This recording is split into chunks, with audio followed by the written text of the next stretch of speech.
Hello friends, दी tasty फ्लोरेड के episode first की शुरुआत में हम देखते हैं जो हेमून होता है वो सो रहा था अपनी पढ़ाई के लिए। और उसकी माँ ने उसको बोल रखा होता है कि तुम बहुत ही काइंड हो, तुम किसी के बहकावे में मत आना और वहाँ पे मेहनत करना, क्योंकि और वहाँ पे इतनी मेहनत करना कि तुम्हें नौकरी मिल जाए, क्योंकि सोल में नौकरी मिलना इतना आसान नहीं है जितना कि तुम सोच रहे हो।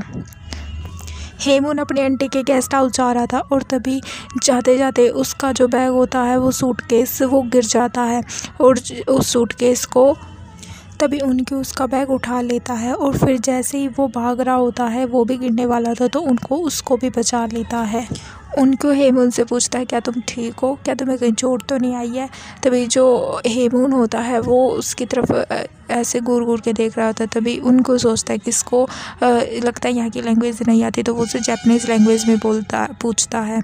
लेकिन तभी जो हेमून होता है वो बोलता है कि तुम ये कौन सी लैंग्वेज है, वो कोरियन लैंग्वेज में बात करता है। तो वो सोचता है कि मैं ये सोच रहा था कि तुम फॉरेनर हो, इसलिए मैंने जापानीज़ लैंग्वेज का यूज़ किया है, लेकिन तुम तो कोरियन हो, तो क्या तुम टूरिस्ट हो। अब हेमून को उसकी माँ की बात याद आती है जो उसकी माँ ने बोला था। तो तभी वो मन ही मन में सोच रहा होता है कि सारे लोग गंदे नहीं होते हैं, कुछ लोग अच्छे भी होते हैं। तभी जो हेमून तभी उनको बोलता है कि आपका लगेज गिर गया। तभी जो उन्हों होता है वो उस सूटकेस को उठाने लगता है, उनके स्माइल करता और फिर उसका लगेज उठाने में उसकी मदद करता और फिर वो उसका लगेज लेके चल रहा होता है, जिसके पीछे पीछे हेमून भी चल रहा होता है। लेकिन चलते चलते तभी हेमून रुक जाता है और वो ऊपर रोफ्टल होटल के सामने आके रुक जाता है, की तरफ देखने लगता है। तभी उन्हों बोलता है क्या तुम यहीं रहने वाले हो। तो हेमून बोलता हाँ मैं यहीं रहने वाला हूँ। तो वो जैसे उसका सूटकेस उसे दे रहा होता है तभी उसका जो हैंडल होता है वो टूट जाता है। तो वो उसके लिए सॉरी बोलता है, लेकिन फिर वो हंसने लग जाता है उन्हों और वो अपना सूटकेस लेके अपनी आंटी के होटल के अंदर चला जाता है। तभी उसकी आंटी बोलती है उससे, उसको देखकर बहुत खुश होती है और बोलती है कि क्या तुम्हें मैं याद हूँ। तभी उन्हों बोलता है कि नहीं, मेरे को रिमेंबर तो नहीं है, लेकिन मेरी माँ ने आपकी बहुत तारीफ़ की है। तभी उसकी आंटी बोलती है कि तुम्हारी भाभी हमें टेंशन कर रही थी, यहाँ के लोग बहुत अच्छे हैं तुम्हें और यहाँ पे तुम्हारा ज़रूर मन लग जाएगा। तभी आंटी उसे रूम में ले आती है और बोलती है कि ये तुम्हारा रूम है और वहाँ पे बहुत सारे रेसिपी के पिक्चर्स लगे हुए होते हैं, जिन्हें देखकर आंटी बोलती है कि ये उसके हैं जो पहले इस रूम में रहता था, और अगर तुम्हें भूख लग रही हो तो तुम नीचे किचन से कुछ खा सकते हो। और वो वार्निंग देती है कि बस तुम यहाँ पर लड़की को मत लेके आना। और फिर हेवून मान जाता है। फिर हेवून रेस्ट करने के लिए जाता है तो वो उनके के बारे में ही सोचने लगता है।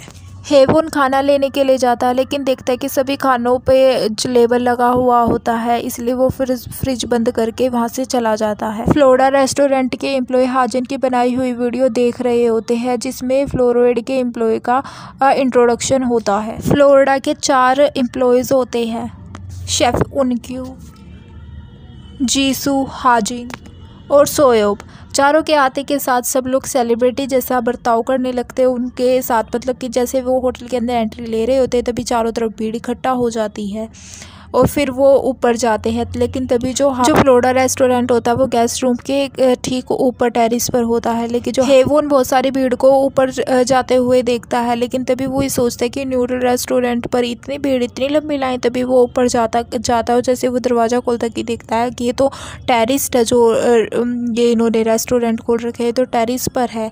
तभी वो वहाँ पे खड़ा हो जाता है। हेवून खड़ा होकर सोच ही रहा होता है, वो उनको फ्लोराइडा के जो एम्प्लॉयज़ होते हैं उन्हें देखकर कि यहाँ पे सब लोग हैंडसम होते हैं यार। हेवून को खड़ा देखकर जीसू वहाँ आता है और उससे बोलता है आप थोड़ा जल्दी आ गए, आपको थोड़ा इंतज़ार करना पड़ेगा क्योंकि बहुत लंबी लाइन है। माफ़ी चाहता हूँ, लेकिन आपको थोड़ा बहुत तो इंतज़ार करना ही होगा। और ये कहकर वो वहाँ से चला जाता है। हेवून को चौंका देखकर जीसू बोलता है क्या आप यहाँ नए आए हैं। तभी हेवून बोलता हाँ। तभी जीसू फिर उसे अपने साथ लेकर जाता है और एक टेबल पर बिठा देता है। हेवून वहाँ उनके को काम करता हुआ देखकर पहले तो चौंक जाता है, लेकिन फिर स्माइल करता है। जीसू हेवून से उसका नाम पूछता है तो हेवून बता देता है। तभी वो उनके को वहाँ पे काम करता देखकर ये सोच रहा होता है ये कितना कूल बंदा है यार। हेवून का वो ऑर्डर आ जाता है। तभी उनके हेवून से बोलता है कि मेरी सोच से आप पहले ही आ गए, मेरे को अच्छा लगा, आप यहाँ हर रोज़ आइएगा। और वो उसे प्यार से नूडल देकर वहाँ से चला जाता है। तभी हम देखते हैं कि जीसू जो और हेवून दोनों आपस में बातें कर रहे होते हैं। जीसू बोलता है क्या तुम इस लड़के को जानते हो? तभी हेवन बोलता हाँ मैं इसे जानता हूँ। तभी हेवन बोलता हाँ ये मेरे ही रूम में रह रहा है जहाँ मैं पहले रहता था। तभी जीसू बोलता है कि ये बहुत थी और तो वो बोलता है तो जीसू बोलता है कि कितना कूल और कितना क्यूट बंदा और ये तो बिल्कुल मेरे टाइप का है। तभी उनको कहता है ये तो लड़का है। तभी जीसू बोलता है मुझे इन सबसे फ़र्क नहीं पड़ता, मेरे हिसाब से बिल्कुल परफेक्ट है। रात को उनको और जीसू दोनों के दोनों पार्ट टाइम जो हायर करने के लिए एम्प्लॉय इंटरव्यू ले रहे होते हैं। तभी एक आदमी आता है जो कि अपना फ़ोन लिए हुए होता है और वो शायद यूट्यूबर वगैरह होता है जो ये शूट कर रहा होता है कि देखो कि ये कितने परफेक्ट है पार्ट टाइमर, और वो मतलब उनकी ब्लॉगिंग कर रहा होता है वो। और तभी जो जीसू होता है वो बोलता है गेट आउट, तुम यहाँ से चले जाओ। तभी वो कहता है मेरा इंटरव्यू आधा रह गया और फिर वो वहाँ से चला जाता है। तभी हमें दिखाया जाता है जो लड़कियाँ होती है वे भी वहाँ पे इंटरव्यू देने के लिए आती है, लेकिन वे सिर्फ फ़ोटो क्लिक करवा के चली जाती है। तभी जो इनकी हाजिन कहता है अगर ये लोग ऑटोग्राफ भी लेते तो ये बिल्कुल फ़ैन मीटिंग ही हो जाती।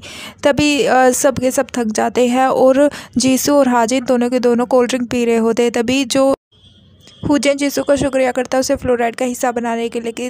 तभी जीसू बोलता है ये मेरा थोड़ी ना, मेरे फादर का है और शुक्रिया तो मुझे दोबारा कहना चाहिए। जीसू बोलता है कि हमें ऐसा पार्ट टाइमर एम्प्लॉय ढूंढना चाहिए जो हमारे लिए कंपेटेबल हो। और तो उन्होंने बोलता है कि ऐसा कौन सा बंदा होगा भाई। हेवन पार्ट टाइम जॉब्स के लिए इंटरव्यू के लिए तैयार हो रहा होता है, लेकिन तभी वो बाहर शोर सुनता है और बाहर जाकर देखता है तो फ्लोराइड के मेंबर आ रहे होते हैं, जिसे देखकर जो आठ पड़ोस के लोग होते हैं, लड़कियां होते हुए चिल्ला रही होती है। वो खिड़की के पास जाकर हाथों के एंगल बनाकर बोलता है कि आप ऊपर नहीं देख सकते। तभी उन्हें ऊपर देखता है तो वो शर्मा कर छुप जाता है। तभी उनको बोलता है कि ऐसे भी कोई छुपता है क्या भला, और वो स्माइल करके आगे चला।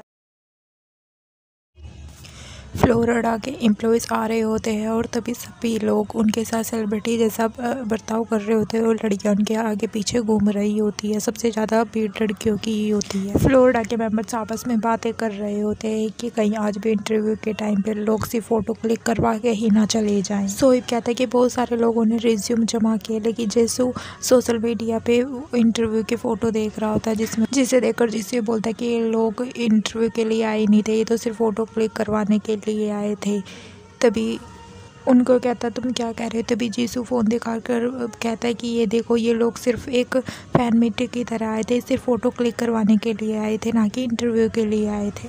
फ़ोटो क्लिक करवाना मुश्किल है, लेकिन अब हमें भी रिक्रूटमेंट नोटिस हटा देना चाहिए। लेकिन तभी उनको बोलता है कि नहीं, हमें कोई अपने मैच का तो एम्प्लॉय मिल ही जाएगा। जीसू कहता है ठीक है, लेकिन अगर इंटरव्यू में कोई हमारे लायक नहीं मिला तो तुम मेरी बात मानोगे? उनके बोलता है ठीक है। उनके सोइब से कुछ पूछना चाह रहा होता है, लेकिन वो हिचकिचाता है, लेकिन फिर वो उससे पूछ ही लेता है। वो कहता है क्या तुम्हें कोई लड़का कभी अच्छा लगा या पसंद आया है? क्या तुम किसी लड़के को कभी लाइक किए हो? तो सोइब बोलता है हाँ, इसमें कौन सी बड़ी बात है, हाजिन भी तो क्यूट है। और तभी उन दोनों में लड़ाई होने लगती है। तो उनके बोलता है मन ही मन में अच्छा तो ये मेरे साथ ही नहीं हो रहा, ये मतलब अजीब नहीं है। हेवन वो जगह इंटरव्यू देने के लिए जाता है, लेकिन कहीं भी उसे जॉब नहीं मिलती, लेकिन तभी उसे रास्ते में जीसू मिलता है। अब हमें नेक्स्ट सीन में दिखाया जाता है कि जीसू और इनके दोनों मार्शल आर्ट प्रैक्टिस कर रहे होते हैं, लेकिन तभी वहाँ पे हेवन आ जाता है। जीसू इनके को बोलता है कि ये मार्शल आर्ट प्रैक्टिस करना चाहता था और वर्कआउट करना चाहता था, वो इसलिए मैं इसे यहाँ ले आया हूँ। तभी जीसू बोलता है कि तुम लेट आए हो, खैर कोई बात नहीं। उनको मार्शल आर्ट के बेसिक सिखाने लगता है, लेकिन वो बहुत जल्दी उनको सीख लेता है, जिससे हेवन और जीसू दोनों आपस में बात कर रहे होते हैं। जिससे जीसू बोलता है कि ये तो हमारे इंटरव्यू का फर्स्ट राउंड बहुत जल्दी ही पार कर जाएगा। लेकिन तभी जो हेवन होता है वो कुछ नहीं बोलता, वो उससे बहुत सैड सा मुंह बनाया हुआ होता। फिर तीनों जा रहे लगते। तभी रास्ते में जीसू हेवन को बोलता है कि आपको तो पैसे भी चाहिए होंगे, क्या आप पार्ट टाइम जॉब के लिए ट्राई करना चाहते हो या फिर करना चाहते हो? तो मेरी नज़रों में एक बहुत अच्छी जॉब है जो आपके लायक एकदम फिट बैठती है। तो जीसू उनके उसे बोलता है कि क्या मैं ठीक कह रहा हूँ ना? लेकिन तभी वो मुंह बना के जाने लगता है। तभी जीसू बोलता है कि ये ऐसा ही है, इसकी बात पे ध्यान मत दो। हेवन बोलता है कि क्यूट सा मुंह बना के, मेरे को नहीं लगता ये ऐसे है। नेक्स्ट सीन में जीसू और हेवन दोनों के दोनों बातें कर रहे होते हैं, जिससे कि जीसू बोलता है कि तुम्हें क्या हुआ, तुम इतनी ऐसे क्यों मुँह बनाए हुए हो? उनको कहता है कि मैंने तुमसे कहा था कि मैं और इंटरव्यू लेगा। तभी जीसू बोलता है और मैंने भी कहा था कि अगर तुम्हें कोई एम्प्लॉय नहीं मिलेगा तो तुम मेरी बात मानोगे। लेकिन तभी जो तभी उनके बोलता है क्या उसे कुकिंग आती है, तो जीसू बोलता है कोई अगर नहीं भी आती होगी तो हम उसे स्टार बना रहे हैं कि आखिरकार हमें भी तो आराम की ज़रूरत है। लेकिन तभी उनको बोलता है मैं कुकिंग करता हूँ, मुझे कुकिंग वाले की ज़रूरत है, और क्या फिर मेरे को आराम की ज़रूरत नहीं है, और सारा किचन तो मैं ही संभालता हूँ। लेकिन तभी जीसू बोलता है इसलिए मैंने तुम्हें इंटरव्यू लेने का मौका दिया था, लेकिन अब कोई बंदा नहीं मिला है तो तुम मेरी ही बात मानोगे, तुमने ये मुझसे प्रॉमिस किया था। ये कहकर जीसू वहाँ से चला जाता है। उनको हेवोन के ही बारे में सोच रहा होता है, लेकिन तभी रात को हेवोन अंदर आने ही वाला होता है, लेकिन तभी उनको दरवाज़ा खोल देता है तो वो उसे देखता है तो वो चौंक जाता है। फिर वो उससे पूछता है क्या तुम्हें भूख लगी है, तो हेवोन हाँ बोलता है, और फिर वो उसे रेस्टोरेंट में बिठा देता है और उसके लिए कुछ खाने के लिए लेके तो साथ में ड्रिंक भी लेके आता है। लेकिन जो हेवोन होता है वो उस ड्रिंक को एक बार में ही पी जाता है। तभी जो उनको बोलता है हेवोन से कि मेरे को लगता है कि आपको बहुत ज़्यादा प्यास लगी होगी, तभी हेवोन हाँ बोलता है। तो फिर उनके उसे अजीब तरह से देख रहा होता है कि तभी जीसू आ जाता है और वो आते हुए वक्त बोलता है कि मेरे को लाइट जली हुई दिखाई दी इसलिए मैं यहाँ पे आ गया हूँ। लेकिन तभी वो उसके सामने ऑफ़र रख देता है और बातों ही बातों में ये हाँ भरवा लेता है कि वो इस रेस्टोरेंट में काम करेगा। लेकिन तभी जो हेवोन होता है वो भी हाँ बोल देते कि क्या मैं इस रेस्टोरेंट में पार्ट टाइम जॉब कर सकता हूँ। लेकिन जो उनके होता है उसका मुँह बना हुआ होता है, लेकिन जीसू उससे बहुत क्यूट तरह से बोलता है और ये बोलता है कि मैं तुमसे बड़ा हूँ इसलिए मैं तुम्हें तू करके बोलूँगा। लेकिन तभी हेवन बोलता ठीक है मुझे चलेगा। तो तभी जो उनके होता है वो बोलता है कि क्या इसे कुकिंग आती है, तो इसे कुकिंग नहीं आती है तो ये शायद हमारे इतने काम का नहीं है। लेकिन तभी उनके बोलता है जीसू बोलता है कि कोई बात नहीं, ये हम इसे सिखा भी तो सकते हैं। लेकिन तभी हेवन बोलता है कि ठीक है आप मेरे को 1 हफ़्ता दीजिए और मैं कुकिंग सीख लूँगा। तभी उनको कुछ नहीं बोलता, वहाँ से चला जाता है। लेकिन जीसू बहुत खुश होता है। इसी के साथ एपिसोड खत्म हो जाता है यहीं पे। Like share and subscribe. Thank you.